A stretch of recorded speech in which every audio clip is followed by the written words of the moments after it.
vakatomucheka pabedside. Havana kumukanda mudziva, vakamuisa pabedside. Yeti yekupora haisi yekuva padhuze, ndeyekupinda mukati.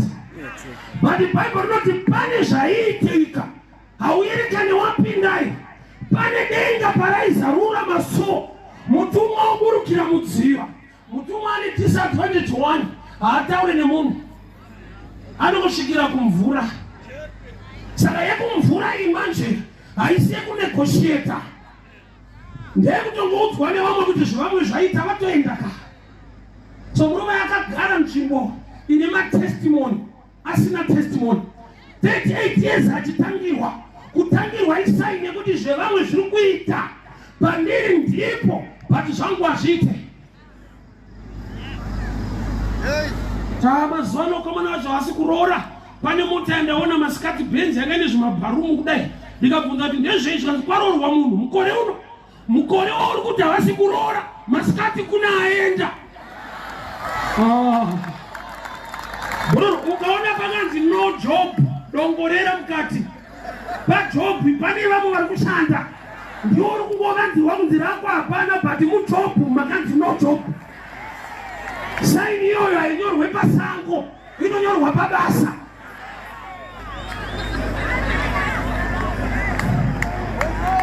Murume akagara pabedside, ane vanhu vakamutakura but vakamucheka pakotatu. Pane mweya wekuva too close, osvira mudhuze. Munodanana, modanana. Pakuti achikuroora kungoti kuti yatororana rini, ndopanoti ndoda kumbofunga. Saka kwese kwanga sikafunga kuti kisa munhu, muchienda out, pachibatwa munhu, muchienda masleepover, pasingafungwe. Yakuroora ndoya roreka nezita raJesu. Mweya wakotatu ngauramba. Engagement ringi yachembera manje.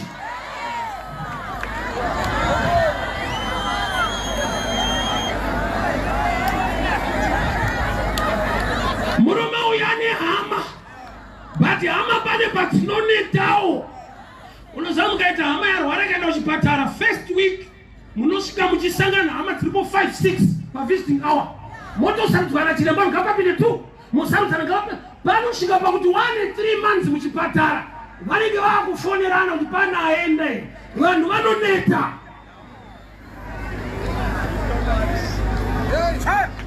Akatakurwa akachekwa pakotatu, hakuna akauya kuzocheka. Ukaona munhu akuita 38 years, vanga vaneta naye vakanomusiya iko. Mutumwa akauya hataure nemunhu, anosvikira kumvura. Kana abvongodza unoziva mvura kana vakambogara kumusha, ukada kuchera mvura yakanaka unomira itanga yagadzikana, ikabvongodzeka ine marara haite. But vhesi yangu iri kuti manje kana mutumwa abvongodza atanga kupinda anopora. Hili yakavigwa mumvura isina kunaka. Mvura yakagadzikana ndo yakachena, but zviri kunzi kuti utopora pano unopinda kana ichinge yabvongodzwa kwete kana iri right. Zvoreva kuti kune chakavanzwa naJehovha chemunana wako kuti ikonomi yakabvongodzwa kudai ndomuda munana webreakthrough yako. Wakamirira zviri right hazviko, ramata Mwari ari right mumamiriro ezvinhu.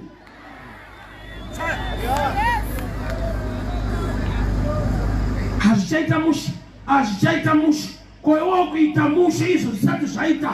Ngazvitumane nemunana waJehovha, nokuti zvikafamba kana zvinhu zvaright unogona kusaziva kuti ndiye Mwari.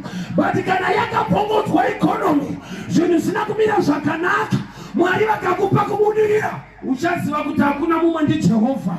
Haasi mamiriro ezvinhu inyasha dzake, hakusi kungwara kwangu inyasha dzake. Mvura yakabvongodzwa haisi right, asi ine munana. Nyasha dzakavigwa mumvura isina kunaka. Ipo pasina kunaka ndo pane munana wese. Nokuti unongoti aiwa manakira andakaita, vachaita kuti ndiwane imba. Ukazoenda parodi apa, patigonyika, pamavenues apa, uchaona kuti yekunaka yakabuda musina basi. hakutori wakanaka kunotorwa nenyasha. Aiwa unoiziva hii. Tarisa timu riri kumba nepanze. Uchayotatidzana havasi kunyepa. Tarisa timu riri kumba. Haisi gemu yefesi mvura yakapongotwa hii. Vakushanda munana.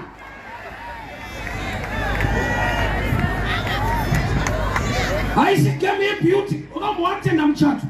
Anotochata wacho vanovhara kumeso. Inaiti kuvana muvharirei. Gamba vanoziva kuti vanhu vanotaurisa vanokompera netimu iri kuperekedza. Unoperekedzwa nakanaka kana yabongodzwa mushe. Ukundinzwa vakanaka vanopusha masteps iye asina kuti nakei, nokuti asina kuti nakei isiseni yemunana wake. Unozoona vheu rakubviswa pakunzi may kiss the bride. Ndoba unozoti inyasha zveshuwa. Iti ndonyasha iri. Because Tarisa ari muvheu neaperekedza. Uchaona kuti yakabongodzwa patine munana.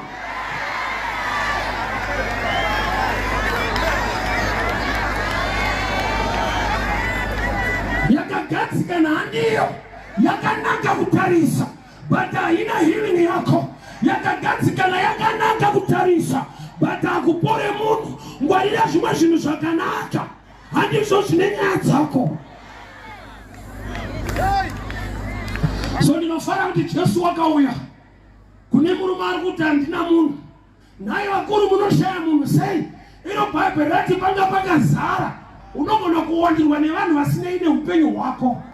But vanongoda kutandara newe.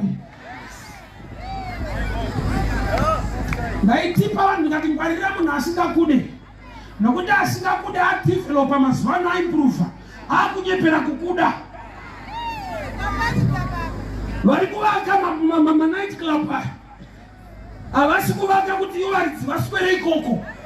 Vari kuvakira kuti mamadhara aswere ikoko. Kana munhu akanzi ane bhawa, haambofakaudza vana vake kuti mwanangu ndaane bhawa enda unofaisa bhawa. Haadi kuona mwanasikana wake kubhawa rake. Anoda kuona vevamwe. Panyika pasi fshaya. Hakuna businessman akavhura bhawa kanoudza vana nevazukuru kuti ndavhura bhawa pindai mufaise bhawa vazukuru. Kunotemirwa vana vevamwe. Panyika pari stubborn kudaro. Unoshaya munhu anokurongera zveupenyu. But anotenga sofa woisa mu-night club, otenga plasma mu-night club, wosungirira dish, woti tiona bhora uri pasofa, ukati ndadiwa. Akadi kuti mbotakura sofa uende naro.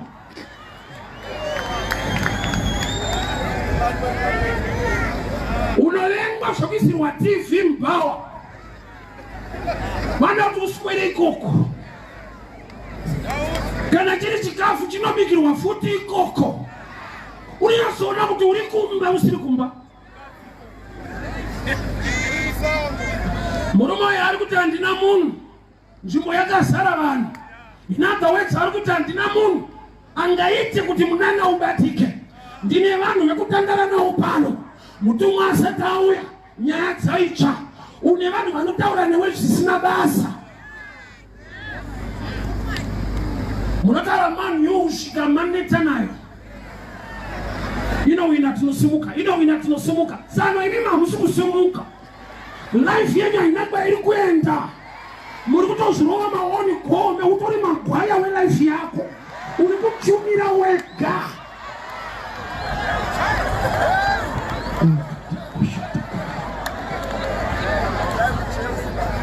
Patsiva pane vanhu. But time yakamukomberedza ine nhamo dzayo. Saka hakuna ari kuita zvemumwe. Ndokunga baba pakazara mazezuru vaiti yemumwe hairambirwe sadza. Tinogona kukurukura tsano dzakawanda, but kana yapongodzwa hatikurukure. Kana yapongodzwa handikunyari kuti uri muzukuru. He's my uncle, but haasi kundiona.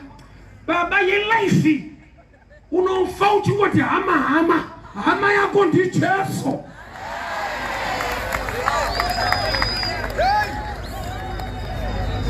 Vakamutakura vakamusiya pakotatu. dziva riri ipapo zikandisano chigara Jesu auya zvanzi akasvika murume yakarara.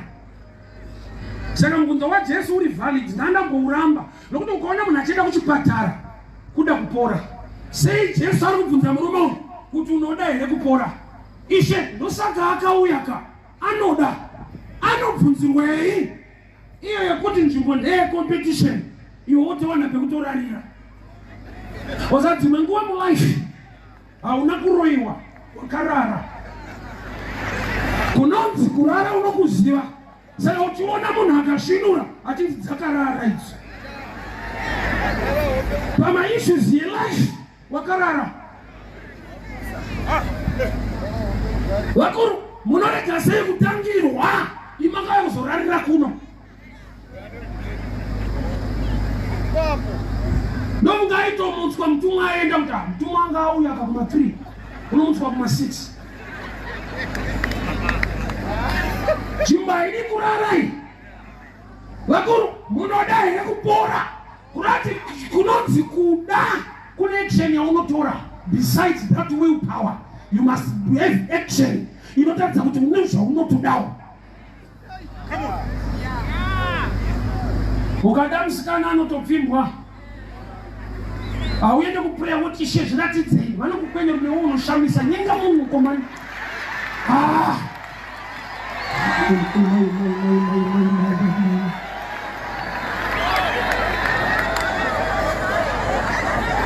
Ingoni shoko rinoti mukadzi akanaka anobva kuna Mwari anowanikwa kumaraini kwavo. Enda kumaraini.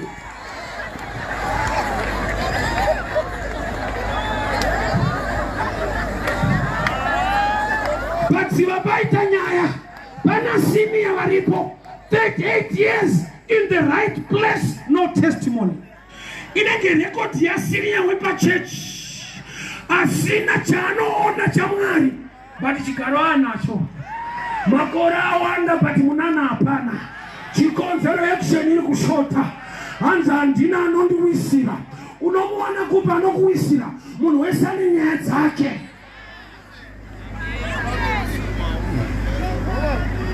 Because kana atoda iso nesuwo tinenge tasimuka anonzi munhu aumuzive.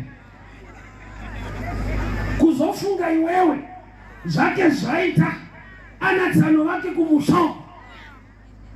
Munhu wese ari mutauni ari kurepresenta imwe timu yaakasiya ende akatoipromisa kuti ndikangondipa nyanga masimuka iwo bwati ndibhuru wangu tinoenda kuri.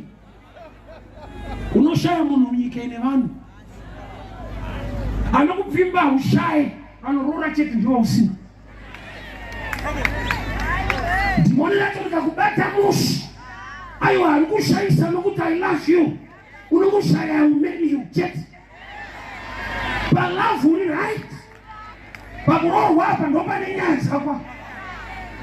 Anokuwisira mumuchato hapana, anokuwisira kusleep over wakawanda. Izvo zviri kutodiwa isati kaya. Ari meseji yapinda kunzi haufa. Haisi haufa yemarriage. Hauna nokuwisira muwanano. Wakasiwa pacontact.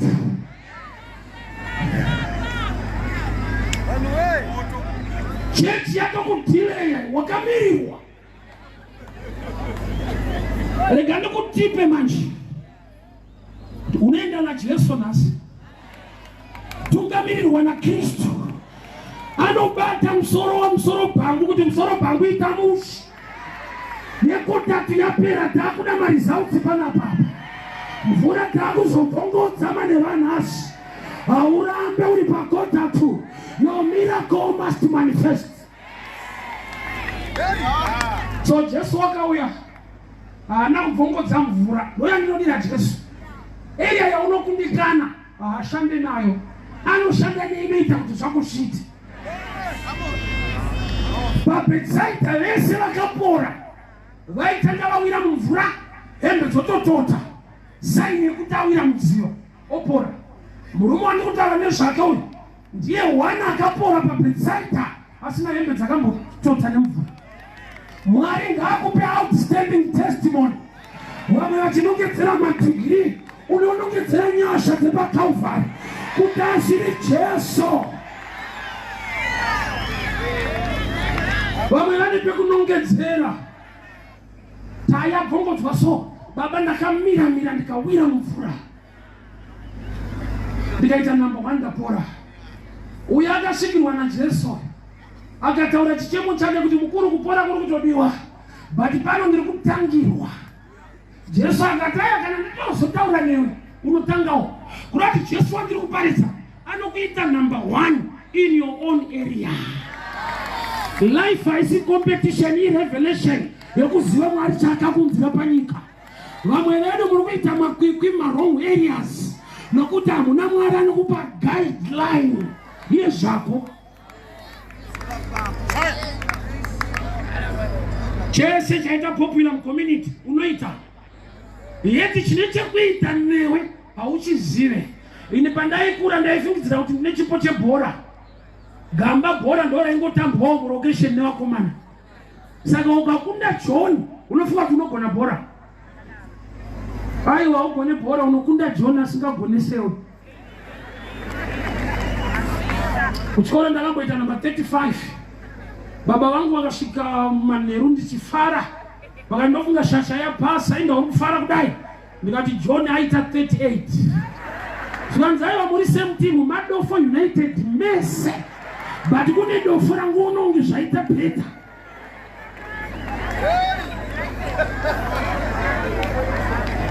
Wakambodanirwa nemunhu ari mulevel rako. But akukunda mchana so. Vakomana vanopota ma-wifi. Kunopotwa wifi ripa inenge yakaboka so. Unoona vari mumavillage ravo vachidhila ne-wifi. Musikana anotouya wopota wifi yepo. Womuti yes. Obva ati you are not my class. Uchipota mezi. Boy. Class yapinda papa. Chopimbwa mzupko. What you are not my class. Muri mzupko mezi. Class yako iri kupi papa.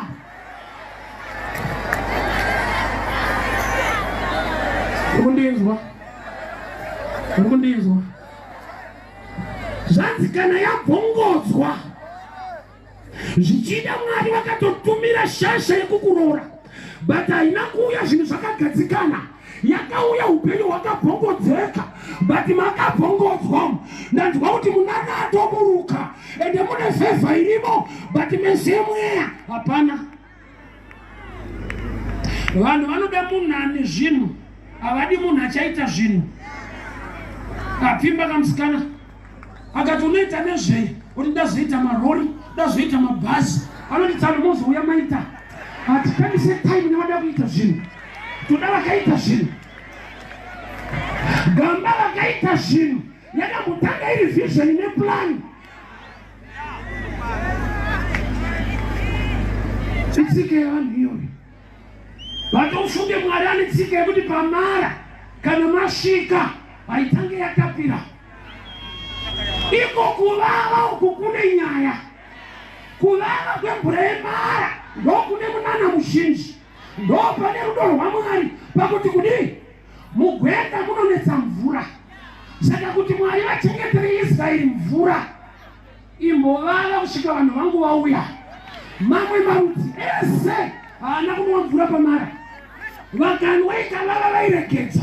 Mwari atizoti kuvava kuchengeta mvura yevana vangu. Uyu wakuona achivairwa nelife uyu achatapirawo. Wakanyimwa mese mweya. Iyo unoziva kuti even napresident vaitombowa mwana wechikoro. Vane vasikana vakatopimbawo kuchikoro. Vakatorambawo zvokuti ana gogo yawo nhasi vakatoudza vazukuru vavo kuti ufunge ndakamujamuka iti vazukuru ndahasha kuti ndamune mhepo gogo ini daitiri kuspectaus izvezvi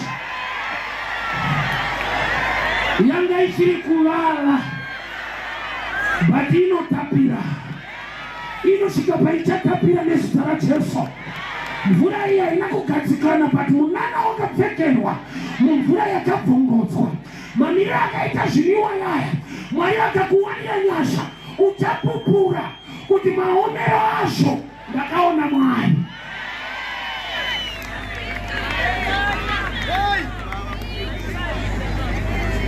Pabeside nobody breakthrough, but breakthrough yaputirwa nebresino kugadzikana zvakanaka. Dai Mwari atiwanira nyasha pari kuda visitation yaKristu ndiye advantage yako. Akasashanya unosvika mu50 years uchiti ndiri kutangirwa. Murume andiri kushumirawo akashanya mulife mako ukamugamuchira, unoita testimony yowani, unoitawo number 1 iyo waimbotangirwa. Akakushanyira murume andiri kupaidzawo unopupura imwe level yefeva isina vazhinji. Jesu anenge tinashe mugabe akashanya pamba anogona kusiya baba vabrother panoshanduka pamba mubvunze katinashe uchitonzi mhofu sinoro baba Mose tinashe mugabe akati pacha unoti cosmasi unochipa kana tinashe achidaroko Jesu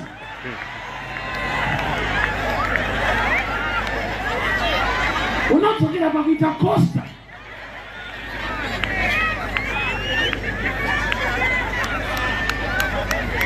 Mukomana anogara nezvake anongoita zvinhu zvake panyika. Wandiri kushumira manje is more than Tinashe. Kana Tinashe achitonzwa shanduka mumuri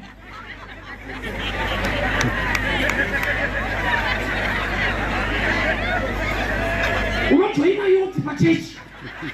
Tinashe kana ashanya unoenda kuyouth.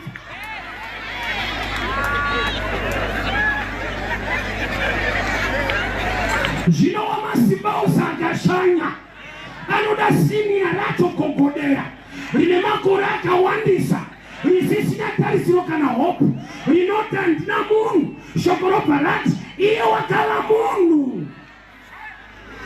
Advantage yako manera nhasi ndiye wandiri kushumirawo. 2006 gara kuwadzana ndakarwara neTB. Ukaona landlord akuti usabvise mari kupera kwemwedzi kama wairotana landlord imani, but ukaona kuti ayo uri mwana wepano usabvise unenge warwara, unorwara zvokuti unodika.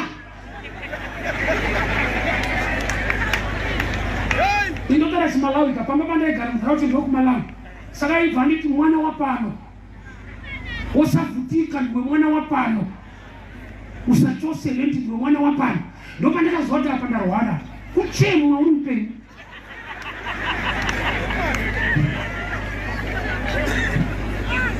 Hama dzikafonerwa kumusha kukaendwa, murume wandiri kushumira ndokubva auya ari kuhope ine dream. Ndokubva ndanzwa izwi richiti dzokera ndinewe, shumira uone kunaka kwangu.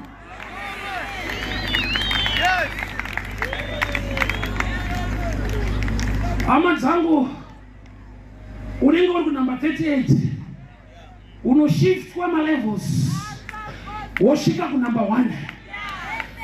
Unozanonzi marini anoitwa nawo nekutyora kuti tatambodzisa tese toda unoona nawo aye masikamu ndeyekushechana kuti wapa hapana kuwirirana pai ndikuda kutipa. Ukanzwa wakatidza nawo vachitida kumbosangana December ngatirati mkwako mushe kunosekwa munhu kuye kunonya kusechana kuti ndiyaivhitishasha apapo.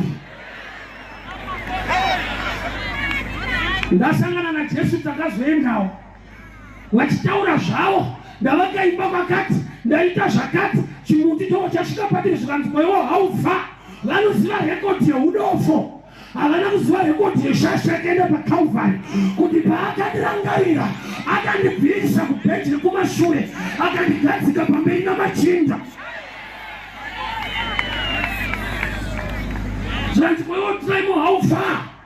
Tikatanga kunongedzera zvinonongedzereka zviri padhuze ndauya une iyi. Wakazonyora metsi here? Ndikati aiwa ndikushandisa rakanyorwa kudhara here. Kune randakanyorerwa ndatadza kunyora rangu. Kune akanyora kwete geography, but akabata basa paCalvary akati tsano ndinosimudza marombe kubva muguruva. Vakapa matestimony avo ane human effort nekungwara kwavo. ndokubva ndapa testimony ya Kristu kuti murume wamunonzwa uya achishumirwa akafamba mulife yangu, zvamataura zvese zvapo nekuda kwake.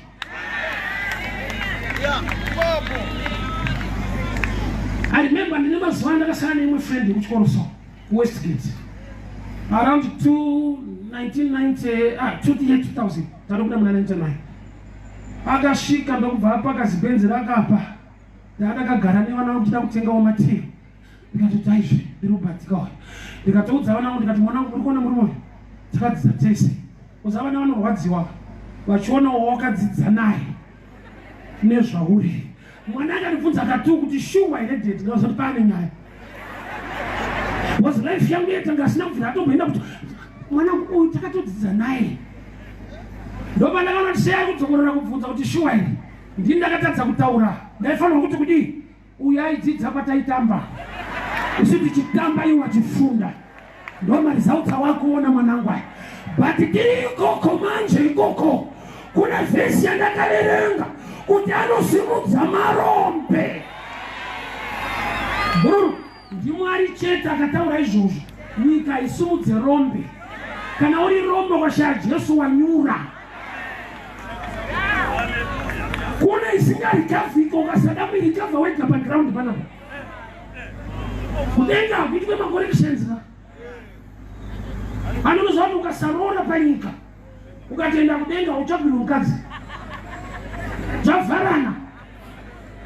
Jesu akabvunzwa kuti uyu mukadzi akafirwa nevarume 7 takudenga anonoita 1 zvikanzi kurorwe munhu ukasarora panapa wanyura. Hakuna macorrections kumberi uku, kune dzinogadziriswa pano. Itwa advantage yandiri kuparidza unoita sarudzo womugamuchira. First birth iri physical haishande nechoice, unongoberekwa naye akubereka iyeyo ndizvozvo. Hakuna mwana akapiwa kodzero yekusarudza mubereki usati wauya panyika kuti tsvaga aite mudhara wako. Dai tiri kwachivhayo tese mudhara dai asina mwana izvezvi.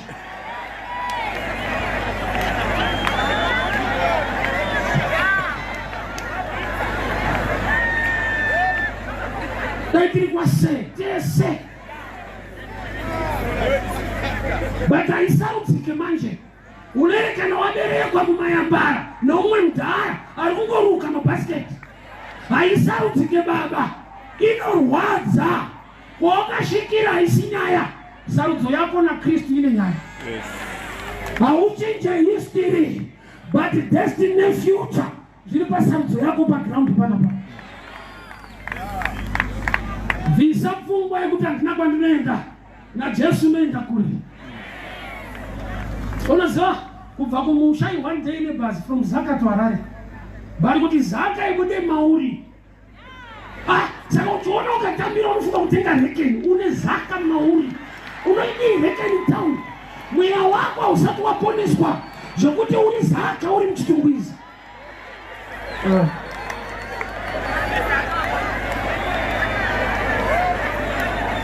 Shuwa here pamberi paJesu uri kuti handina munhu wadi kuti Ishe chivai munhu muupenyu hwangu.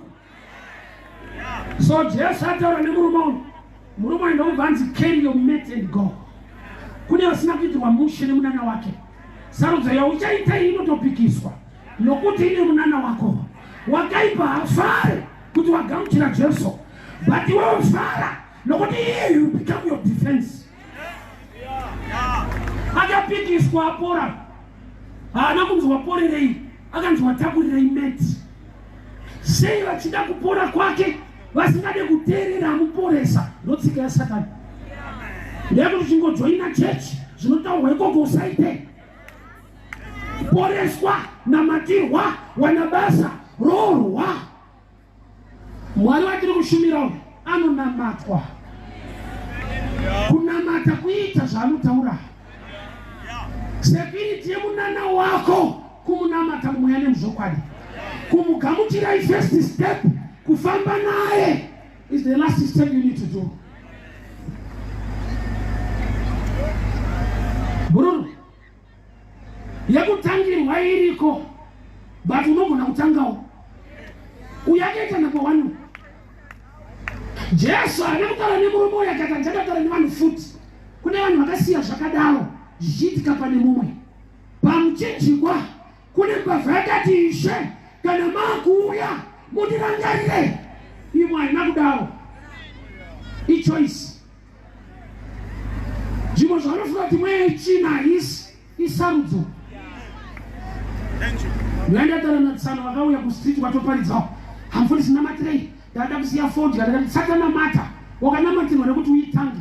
Anditi wakangozvifunga sondoiputa. Imbofunga futi kuti ndoirega. Ma decisions akwa ane nyaya. Mukoro mukasawana murume anokushumira nyika haisi fair. Kune shasha dziri pataiti. Iwe ukanzi ukafunda so zvinoita zvakanaka. Life kana Jesu akashayikwa unoshaya basa wakafunda. Unenge wakutonzi nekambani yacho hatigone kukubhadhara munotisungisa. Unoita rovha rinoremekedzwa kunzi haubhadharike.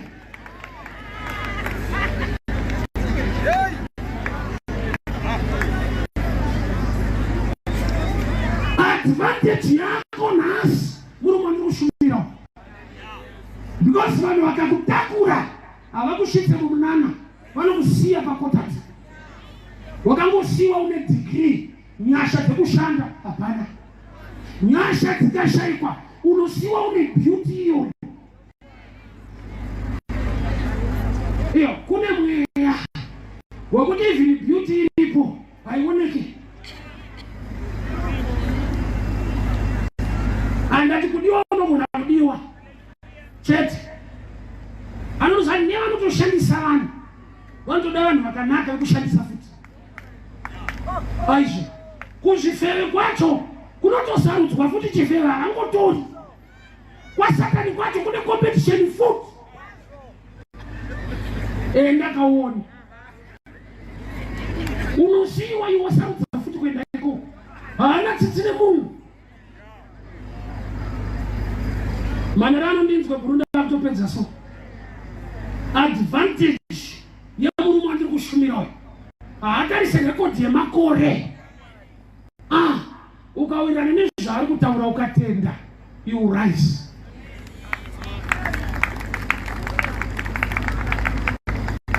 Usatarise zvauri, tarisa zvaari, looking unto him. Iwe unozara kuti ndimwari. Vakatoti let the birds fly. Nanhasi ostrich haibhuruke ishiri. Palist yezvakanzi naMwari ngazvibhururuke ndege hapana but iri kusuka.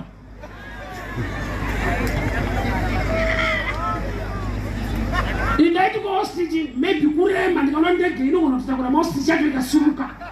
Hazvisi pa-weight. Tarisa shape ye-ostrich yakakura kwese chidiki pairi musoro kungaita kushoma usimuke. Victoria.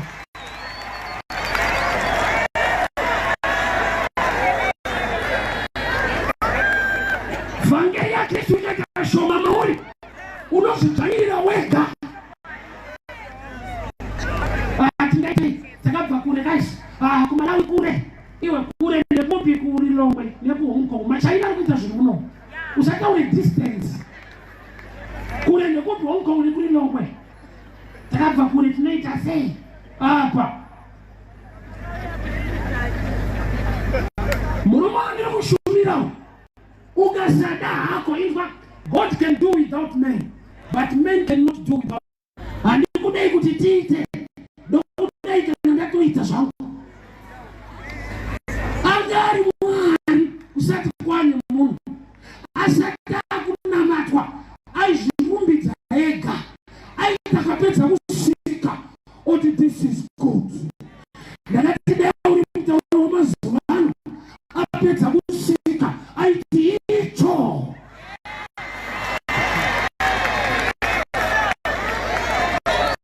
God can do without men, but men cannot do without God. Advantage of which do I understand inexpected, but when you see no can never see a in Christ and I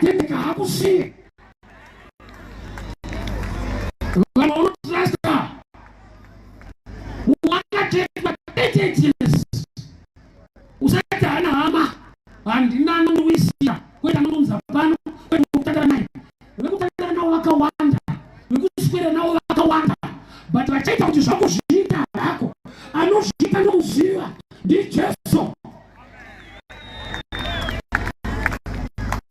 Mwari akutonamatwa nevanhu vanazvo. Usakamupacha need inspiration. Usakuparidzira kuona zvako. Kuita revelation, observation. Kuona kuti kune vanazvo vakafunda vanonamata. Iwo nacho inacho. Ini kwasatani kwacho kutoti utadze, wakutotadza kutadza nokuti kutadza kunotoda zvekutadzisa. Kuti ukeche panoda mari yacho, udhakwe mari yacho. Izvi zvauna kudhakwa, kwete nokuti haunwe. Hapana. Kutadza kwacho haukwanise futi. Kutoti udade, ndokunge une zvekudada unazvo, hauna.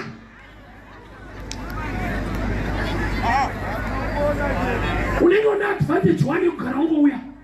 Bosi kwa Satani kwacho hapana. Slide masiwa ane connect, anonamata. Ione line usati wana handset. Amena kuti ufunge izvezvo. Nonamata ndorega. Bro. Connect wacho arutonamata. Ione line muhomwe handset iri kushupa. Uchiri kutofunga kuti ndonamata. Pamwe pacho pakuda to be inspired. Ndio Satani isikabonika. Anabasa kuti ulidofa anovesa demoni ulidofa futi.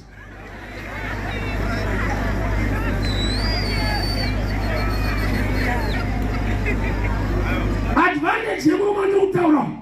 Anotokuita number 1 area mako.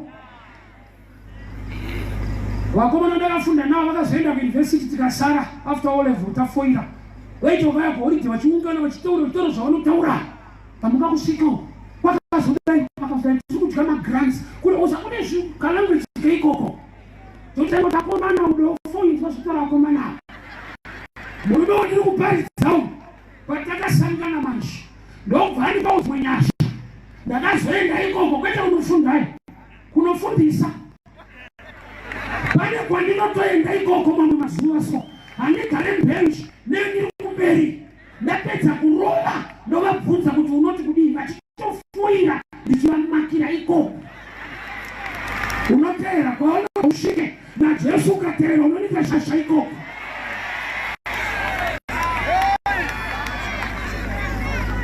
Last week ndakaona vaisa invitation. Baba uyai tinezvo ndakuti mudzidzise pane dzimwe wisdom so dzama kuticha rimwe gore ndakati ndiri busy university ndaraudza ndiri busy.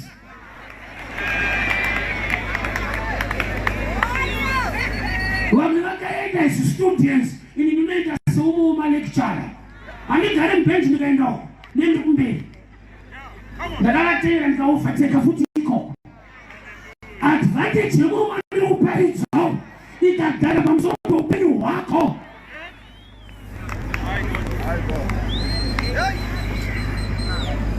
Ndopa uchiri kufunga ndonamata here ndorega zvinoita here amanje machechi aya ukaenda kuchechi vari kutorera mari yako usati watorerwa iripo here waida uchinyepa iwe iripo here yakuchakutorerwa ndo inonzi mari here yautsikatsika nayo akaenda kuchechiso vanobva kutorera mari yako ndo mari here iyi sano itai research haisi mari ichenji. Ndoka matanga tokusunga moyo. Vanobva kuita handi kuenda kuchechi unonopfumisa munhu. Kana iwewe uchigona kupfumisa munhu imbozvitanga zvipfumise tibati shuwa. Ida Satani achikunyepera kudaro so. Ndoda kunamata neoma ndanasi. Ndoda kuti mufundisi advantage ndaidai. From 38 akaita number 1.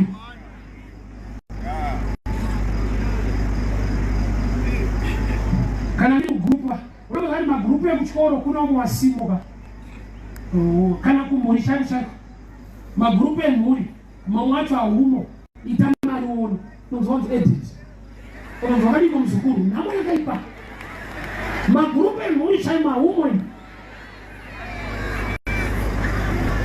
What is how to problem?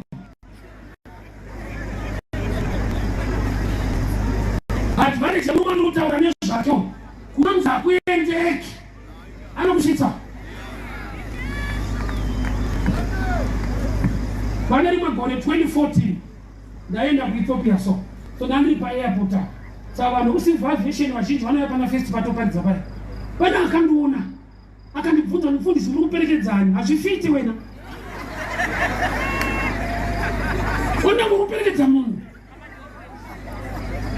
advantage muri kutora nezvake zvisina kubvira zvafita pauri anozvigadzika.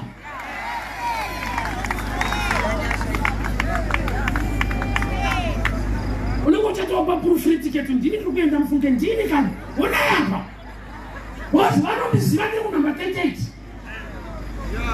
izvezvi vanhu vasina kubvira vaprofita ukasaita saridze murume anotora nezvake isi tombori profesi zvitori pachena kuti hakuna kwakuenda kune vanotoudzwa nachiremba kuti hauite 6 months nechirwerechi but ukaudzwa naJesu kunzira rama vanoita nyaya saka anachiremba vamwe vanonamata havana kuparidzirwa vane zvavakaona zvine beyond science pautano hwemunhu vanhu vakati hararame munhu nanhasi ariko. Dai Mwari akuwanira nyasha usazembera pamunhu zembera paari yekuti handina munhu kana ukamuwana unogona kuwana mutengesa musoro. Kuna amai vakanzi naJesu ena mushedza murume wako wakati handina zvanzi wataura chokwadi kuti hauna nokuti pane wawina yari kumba ugasi wako ndokandakaziva kuti ugari nevarume vanhu yakatanga kudhara. John 4 munguva yaJesu chaiyo kuna amai vaigara nemurume womunhu go and call your husband chitanzi handina wataura chokwadi kuti hauna nokuti pane ariko. Saka kunzi wanaye but asati aqualify kuva husband to you zviriko. Uyo ari kuti handina munhu ane vanhu but vasingaite value mulife make. Murume bedza anoita value mulife mako ndiJesu. Mawati kufunda hauna hama hauna kunamata kwacho haudi kozavati wanga kuti nasatani wacho wafuta hakufariri wasatani kwacho hakuna iriko futi. Ndoda kuti uite saru dzeimanera nhasi kuti mufundisi advantage ndaidai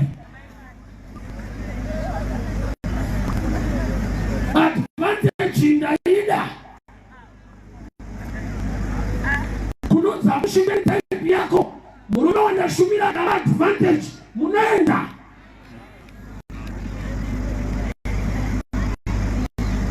Kune dzimwe nyika dzakuti kana ndiriko unenge uchazvisunya so itanavaivavira uta rukuroka singabviri kuvanhu kuna Mwari zvinobvira. Hama dzisingakude iye akakuda hama dzinoshamishika kuti ndiani akazomubatsira tati muregei.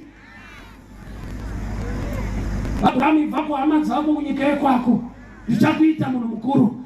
Iye Mwari pachake hama dzakakusiya unokusimudza.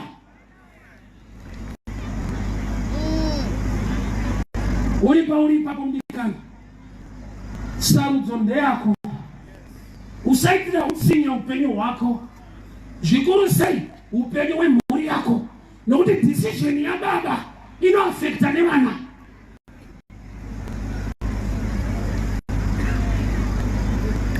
Choro kundaisaziva kuti kurohwa kuye tairohwa kunzi tiverenge tive neshungu upenyu hwamangwana uite zvakanaka saka ndaivenga ticha anorova zvekuti nani singaipruvhe kuverenga ndaicheka zvimashoti zvejini nopfeka 3 ndaisa defense kushamo but uri ndofo kudaro wakura wane mhuri wakavirikidza majini navo inopinda sanomuka chati matashanda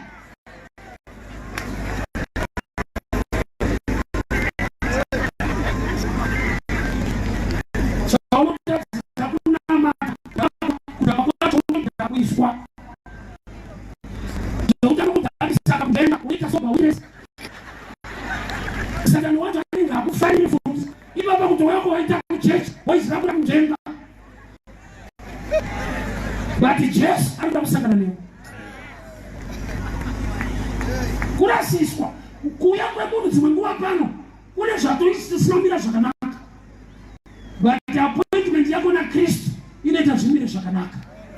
Mudikani pauri ipapo kana wati mfundisi advantage yamataura yemurume wanoshumira kwete wemubhaibheri bedzi anoraramika naye anofambika naye ndamuda murume.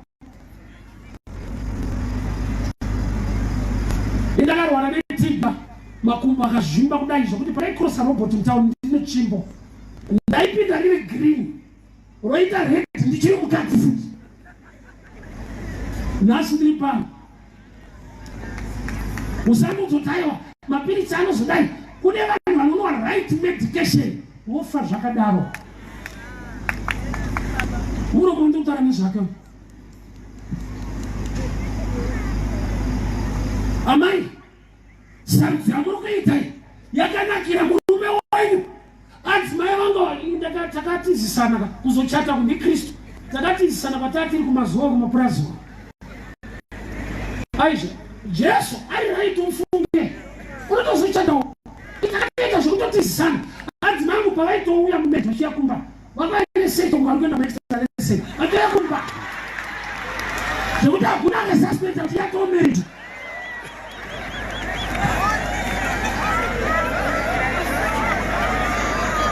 Murume uyu ndasangana naye unobata moyo nyangwe yemadzimambo nevari kure. Anoti yeruoko rwamwari namupupika. Ane hama yake taura nayo kuIreland kuUK ikandifonera, mfundisi makachata here?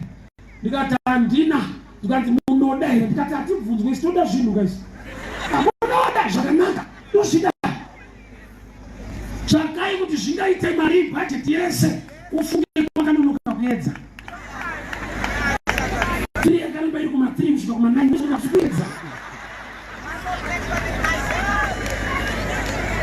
One single person sponsored the whole wedding. One single person.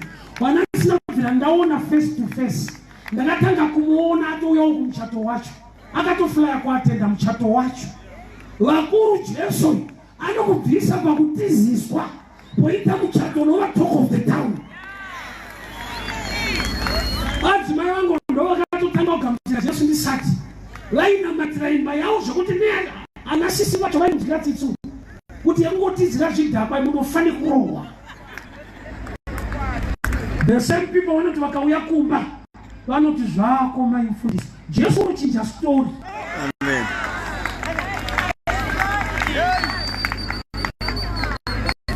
Sisi mangu zari kugamuchira Jesu inafita newanano yako mwari unounza nyasha. Kana aripo anoti ndiri kuda advantage. Woza vanhu vakandicheka padisadvantage. Vanhu vakandipiga vakandiremekedza but life yangu ndozvaingori so. Kungonzo because mwana avazoti hapana iripo. Osoro kunzwa munhu anonzi makadipo boss. Ukamutarisa unonzwatisa unoona mabosi akadai so. But andodai kuti nani. Iyo ndozvakaita makadipo madzishe. Ndozvakaita ishe.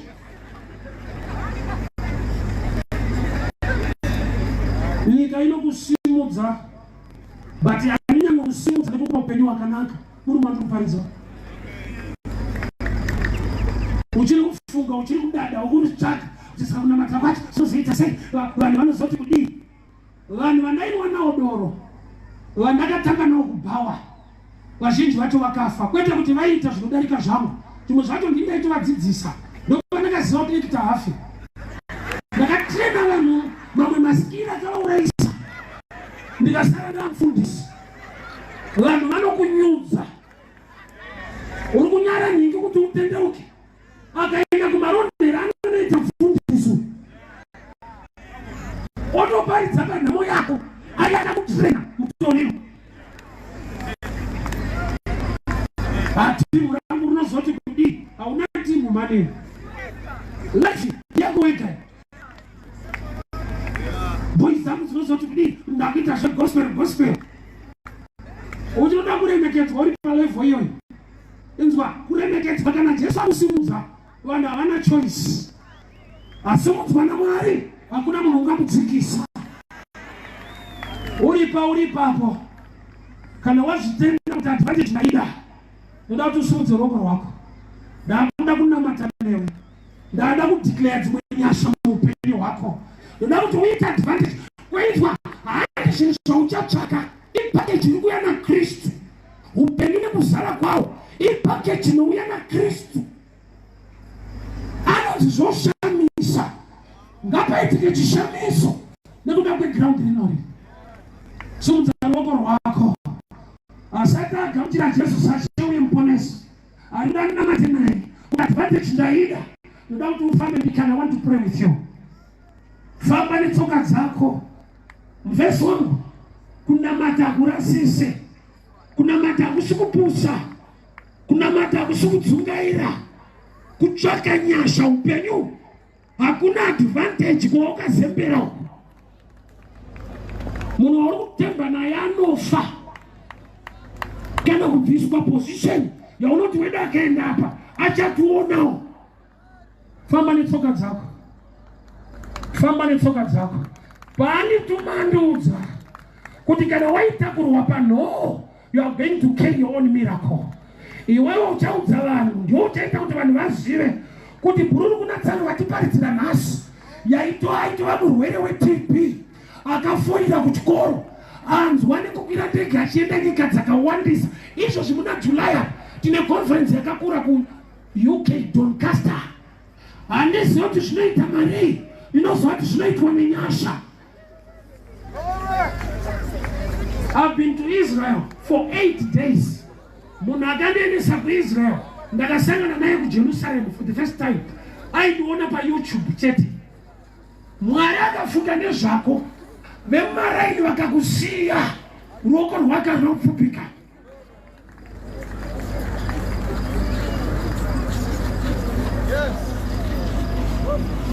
Tine vanhu vekuti ukashaya advantage yandiri kutaura iyi hazvifambe. Unoshaya basa wakadzidza, unotadza kuroorwa wakanaka. Ndaiye kuroorwa ndakupatsanurira kuti unogona kushaya anorora but anokuda ushaya. MuZimbabwe mune mbiri yemwe munzo, ashaya anorora, anororeka munhu iye ende anororwa kuti anyatsona kuti mweya anononge pamwe zviri kufamba kuti ndikasiyiwa neuyu handishayi. I move like Wi-Fi, but ona kama move aya hausi kugara.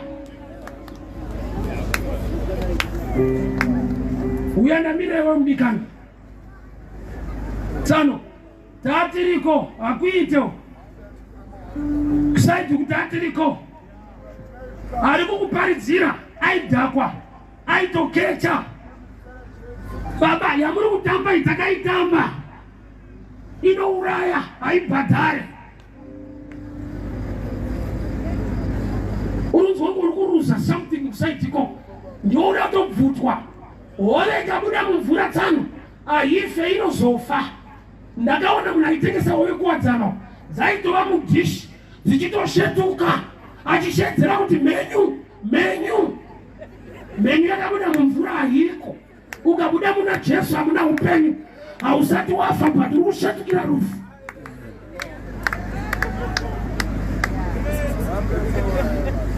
Ndoda kunamata neyo, famba ndoda kunamata neyo. Hama dzangu muri pano maita sarudzi yakanaka. Mwari wenyasha, Mwari wekudenga akuropafadze. Iye muchinda werugare andituma ati ndikuudze kuti haisi yokuitwa number 1 chete. You are going to carry something. There is a blessing you carry. Pane nhoo yauchatakura, nhoo yeropafadzo. Mwari ngaavhure masuo, basa ngaribatike, wanano ngaiwanike, zvaunoshuvira ngazvibatike muruoko rwako. You carry your miracle from tonight. Ndoda kuti usimudze ruoko, ndoda kunamata newe. Simudza ruoko rwako ninamate newe. Teedzera mazwi angu aya. Iti Ishe Jesu pindai mwoyo mangu. Ndinokugamuchira hema nerano kuti ivai Ishe nemuponesi waupenyu hwangu. Ndidzimei mubhuku rerufu, mundinyore mubhuku reupenyu. mweya mutsvene ngaafambe neni zamara nekusvika peri muzita renyu Jesu. Amen. Ombera maoko mudikana, ombera maoko. Sarudzo iyi inofadza denga kusvika pakuti Bhaibheri rakarekodha kuti panotendeuka mumwe chete. Izvezvi kudenga kune pati, kune mhemberero. Chii chaitika paground pamacheka? Kune munhu aberekwa patsvagamuchira Kristu. Zvino ndiri kunamata paupenyu hwako wese ari pangu. Just raise your hand. Father, I pray. Ndiri kunamata kuwana lenyu pamanhero ano. Favor. Ngavatakure ropafadzo. Ngavatakure ropafadzo. Ngavatakure blessing. Pavanobva pano, dzamareshe mudzoke. Upenyu ngaushandurwe. Zvavanoshuwira ngazvizadzikiswe. Nezita raJesu Kristu Nazareta. Amen and amen. Ndati hama dzangu dzinyorwe mazita.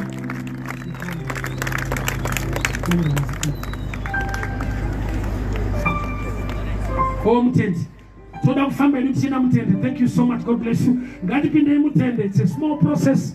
Zita rako ngarinyorwe. We are a family. Mwari vachikuitira zvakanaka.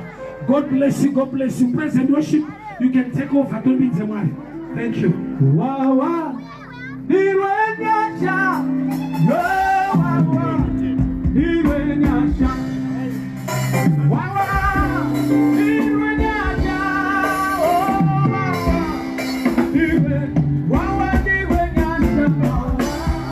Niwenyasha. Kana pana aripo asiri kunzwa zvakanaka. Bhaibheri rinoti nemavanga aKristu takaporeswa. Haudzokere wakadaro. Achitenderwe mupresence yaJehovha. Kuramba uri murwere, iye akava nemavanga. I welcome all those who are sick. Asiri kunzwa zvakanaka, famba netsoka dzako tinamate newe. Asiri kunzwa zvakanaka, famba netsoka dzako tinamate newe manherano. I welcome you. Vasiri kunzwa zvakanaka, uyai namate newe. Tina Mwari unodzorera utano panzvimbo. BP asthma handichiro pamberi paJehovha. May God restore your health tonight in the name of Jesus. Just raise your hand, wasvika pano. Vafundisi uyai tinamate nehama dzedu. Vari kurwara uyai. I welcome all the pastors, evangelists.